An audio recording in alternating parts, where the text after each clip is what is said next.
Hey guys, welcome back to my vlog series, and in today's video we're going to be talking about why I dropped out of college. Now, I know I've talked about it here and there in some of my live streams, but we are going to be talking about it in great detail, concisely, in this video. So, one of the first reasons and the main reason I dropped out of college was that tuition was too high. Even though I had financial aid and Pell Grant to take care of the bulk of my tuition, at the end of the day, I would still owe about another $3,000 to $4,000. And to pay for that, I would have to actually take out one of these student loans under the financial aid. But even then, that started to rack up debt very, very quickly. Um, I know a couple of people back at Georgia State. I remember my first semester at Georgia State, I talked to this woman who was there for 7 years, going on 8 years. And she told me how she just really did not want to not be in college. And so she would just take one class a semester and she would just keep doing that and keep doing it. She wasn't really going anywhere, wasn't making progress towards her major or her degree, but she was just staying there for semester after semester. And she had like a boyfriend who was there for about a good 6 years as well. And they were trying to go for a record, and that just amazed me that there would be people that have been in college for 7 to 8 years, only taking like one semester a year. And I understand some people are trying to do it in a more cost efficient way and trying to get their degree in a cost efficient way. But this woman was not doing any of that. She was taking electives. She just was not making any progress whatsoever. She did not care. She had the most laid back personality and the most laid back perspective on her situation in general. Um, One of the direct opposites is a woman I used to know, I think a year back. And I think this was when I was trying to transfer, right? And she was trying to transfer to another university as well. But the thing is, her GPA was so terrible and her debt was so immense. And I think it was somewhere upwards of $100,000. And for me, it's just crazy. It's crazy anybody trying to get an education to better themselves and to pursue a career path that they want has to rack up such a debt. And a lot of other people that I went to class with, that I had courses with, they were also worried about the debt that they had accrued just being in college and whether they could pay that off realistically speaking.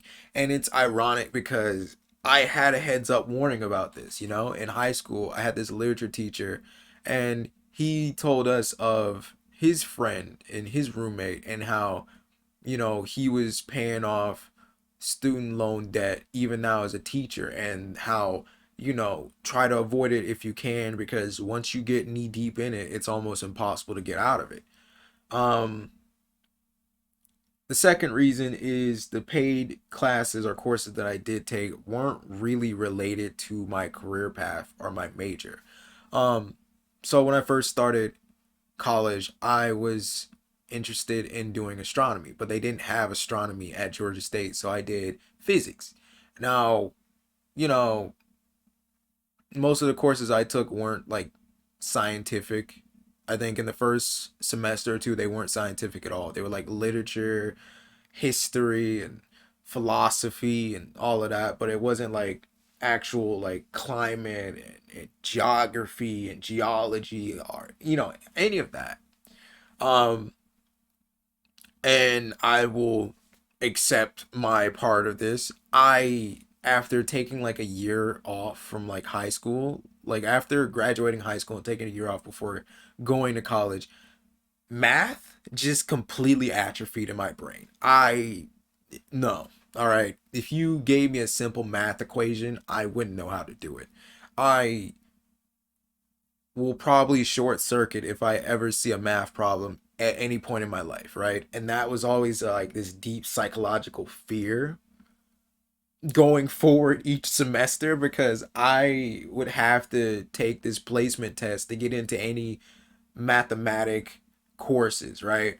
and I never took those placement tests. So I always tried to avoid the placement tests in math and science. So I couldn't get into like the more advanced scientific courses like chem and biology, all of that type of stuff.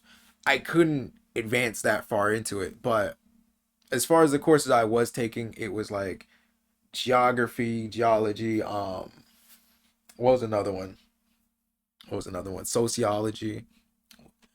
Um Other one was just studying like the history of humans and society and civilizations and everything. Anthropology.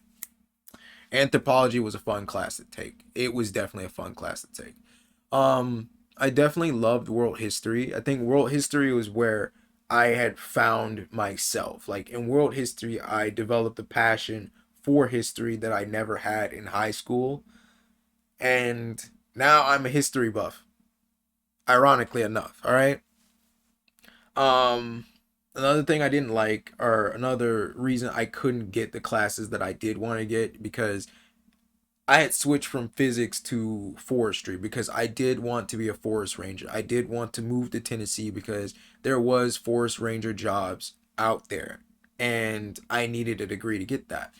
But a lot of the classes towards environmental, like science, um sustainable farming, all of that type of stuff that was towards my mentality, was towards my career path, was towards my dream goals, were always full. And another thing I just never really liked was like the freshmen, they get like high priority dibs on some of these classes, and they had entire classes just based around them. So all the classes that were towards me and my forestry, forest ranger, farming interests and passions full. And any ones that weren't full, I couldn't get in because I wasn't one of these freshmen in these like programs to get in there. And that always just irked the crap out of me because usually when it comes to registering for classes, most of those things are just freaking full before I even get the chance to even get into one. Um Another thing, I think one of the more important things is feeling like I don't belong, right? So there is this imposter mentality where you feel like you don't deserve to be somewhere. You don't deserve to have the same opportunity as everyone else around you. You don't feel like you are good enough. You don't feel like you are worthy. And that's what I felt like at Georgia State a lot of the time. You know, I am no longer in one of these ghetto hood neighborhood high schools, you know. I'm no longer around people of a similar income range or income bracket as me. Now I'm in this university. Now we're in downtown Atlanta. Now we're in the big city. Now we're brushing shoulders with people whose parents can, buy out my entire house, people that have lake houses in several other states. People whose fathers and mothers are singers and artists and producers and scientists and politicians and stuff like that. It was crazy. And it was very jarring because it just made me feel like I'm just a guy from a low income neighborhood in a low income family, all right? I'm just trying to work towards the goals that I want to make. I'm just trying to get a piece of the pie too. I'm trying to get to that level of success. And these people are already at that level of success. And I don't know, at some point I just felt like maybe I just didn't belong there. I just felt like I was like the ugly duckling, you know? And another thing was it just further that made me depressed. That made me depressed because being in college, being around people that are completely different from what you're used to, and feeling like you don't belong, feeling like you're less than around these people, it can make you depressed. For me, I also struggle with like dating.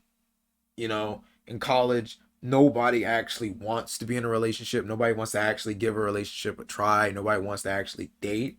A lot of women I knew, or a lot of women I tried to talk to in college, they were already in some complicated friends with benefits thing with someone else, or they just weren't interested in dating, or they had their own stupid preferences, like age or height or something. And preferences are preferences. Everybody's allowed to have them, but some of the preferences are just really stupid ones.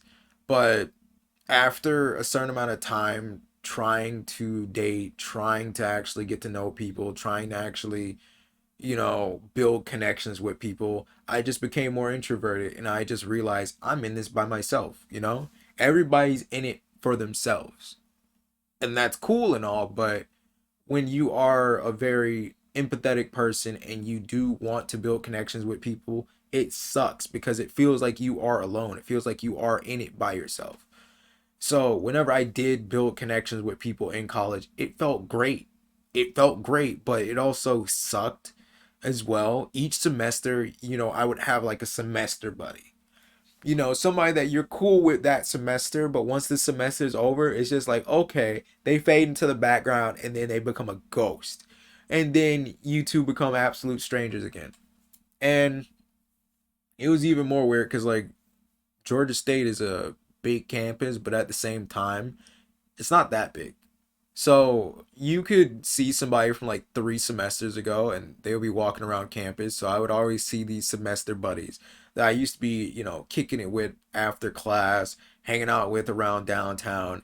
And then I just see them walking around pretending like they don't even know me. You know?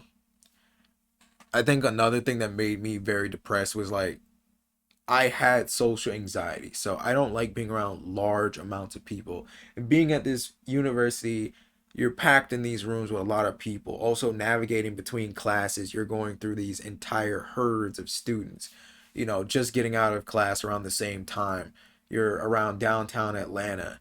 Um, I'm trying to conquer my social anxiety. So I tried to talk to people. I tried to say hey. I tried to initiate conversations, try to get to know people. And I think one thing that really kind of hurt me personally, or that I took personally, is sometimes you would say hi to people and they would look at you. They would look you square in the eyes, see you right there, and just keep walking. And that's what really got me personally, because it's just like, you acknowledge that I'm here. You acknowledge that I am physically in front of you as a human being, and then you ignore me.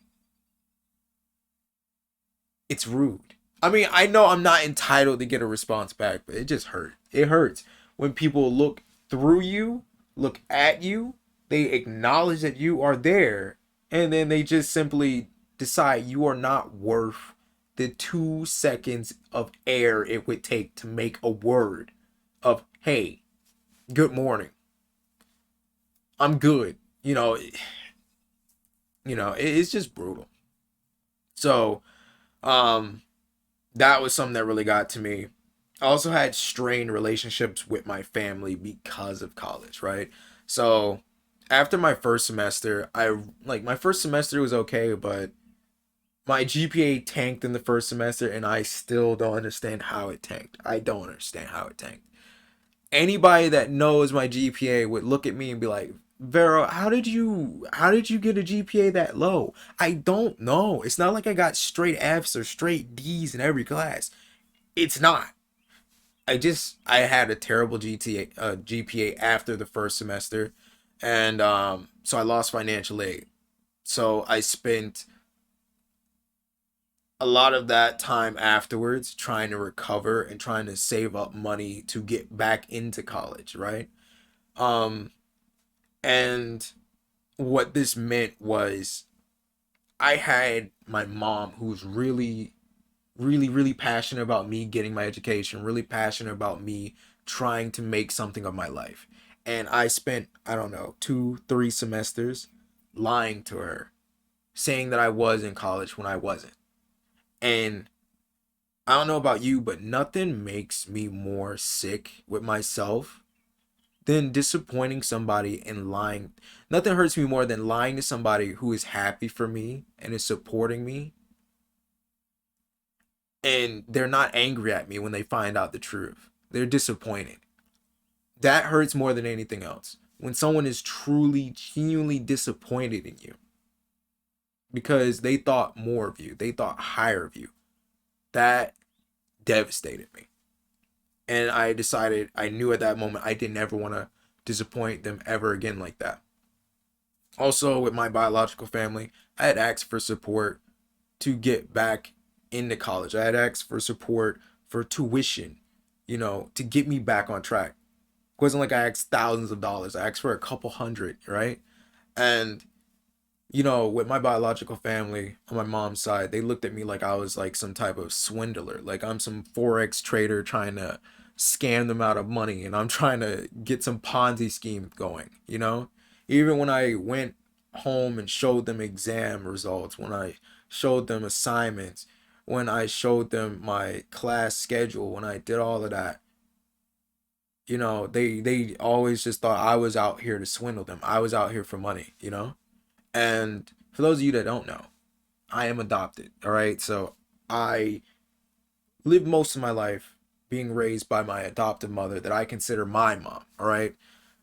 But my birth mom's family chose not to have me. They chose not to take me and they chose to give me up to my adopted mom. So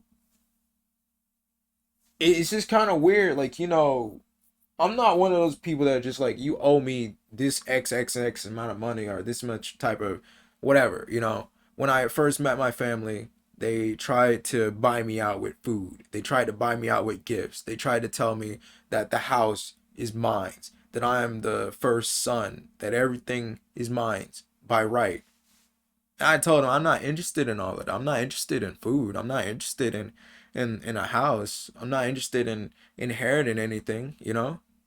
I just want to connect with you. But like after maybe a year of getting to know them and everything, I need $600 for tuition that I've already been saving up 90% of it for. I get treated like a dog for asking for $600. I get treated like I'm a swindler. And after that, I just kind of figured if family do you that dirty, you ain't got family, all right? You ain't got family. Um, But continuing on from like a financial thing, I felt like I missed a lot of opportunities going to college. I missed a lot of opportunities. Let me clarify that. I missed a lot of opportunities trying to get back into college. All right. After my first semester, when I lost that financial aid that took about 70% of the costs or expenses of tuition away, I had to pay 100% out of pocket every other semester. And I spent about a good 2 to 3 semesters paying out of pocket. So I tried to do it the most cost efficient way possible. So I only paid about like three. I spent about 3,000 per semester, so that's about 9,000 together, right? So to me, I felt like I missed a lot of opportunities and the way of I could have invested that $9,000 and the other money that I spent paying off tuition that I owed for previous semesters. Those were those were dollars I could have put towards buying a house. There's a lot of properties that are run down that are in the $10,000 range. I was even telling, you know, I was even telling my ex-girlfriend and telling some of my friends, hey, there's this house for $9,900. It has 4 bedrooms and like 2 baths. And it's only for $9,900. That is a steal. If I can get it, if I can renovate it, I can rent out those rooms, I would have a steady revenue stream coming in, right? But I don't have $9,000 to do that. Why? Because I spent it on a couple of semesters of college and I still have nothing to show for it. Um, I could have spent this time more properly focusing on my YouTube channel. I know some people are gonna roll their eyes. You want to focus on YouTube? You would have rather focused on YouTube than school? I was already monetized when I first started Georgia State. And when I started Georgia State, then I started to put more time towards my classes and neglect my channel. And I think around that point I had lost monetization because YouTube changed their monetization rules. And after that, I just kind of didn't do anything on YouTube intensively. I feel like if I had more of that time, I could have gotten into streaming earlier. I could have put more money towards actually getting the equipment that I'm using now to stream, or that I'm using now to record gameplay and stuff. I could have been did that years ago. I would have been a lot more ahead of the curve than I am now. Now I'm just catching up. Investing. Now I pay a couple $100s a month to take care of student loans and credit card debt and other types of debt.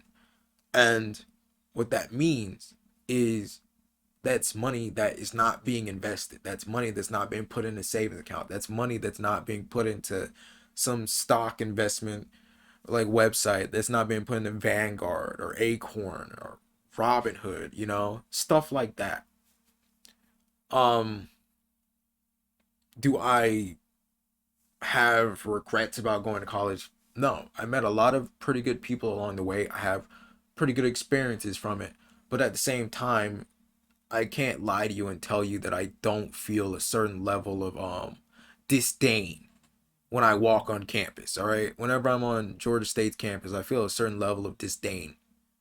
I feel like it has taken a lot of stuff from me and I have nothing to show for it. I have sacrificed a lot to be there, to be around people that look down at me, that don't even see me as a human being. For what? You know? For what? And I felt like I spent a lot of time at Georgia State trying to prove to other people that I was on an equal level with them, or that I could be on that level. I spent a lot of time trying to aspire to be on the level of other people on campus, and not as much time just kind of enjoying myself, my own passions, finding myself, and just kind of building my own confidence and embracing my own personal strengths. Uh, I keep saying university or like college kind of helped me become myself, and it did. I did find myself. I found a lot of my passions. I found things that I did not want to be, things that I did not like to do. Discovered things that I do like to do. I had a newfound appreciation for art and poetry and music and philosophy, all of that type of stuff. Taking those courses did open my mind up to different things, did educate me, did teach me. But I feel like in the end, was it financially worth it? Nah, like I could have been ahead better. I could have been a lot more ahead than I am now. Um, I don't want to discourage anybody from going to college. College is a good thing. You should go to college. If you have a career path that requires a certain degree from college to do so, I recommend you do it. But also, there is nothing wrong with not going to college. There are plenty of different pathways in life. There are plenty of different programs and other alternative routes to get to the career path that you want without going through college. Just be happy. Just be happy with what you're doing, and that's all that matters. That's all I have to say in this video. But like, comment your thoughts on the video or your thoughts on college. Subscribe for more vlogs. Tell me what is the next vlog that you want me to talk about. What is the topic that you want me to talk about in a vlog? And I'll see what I can do. Bye.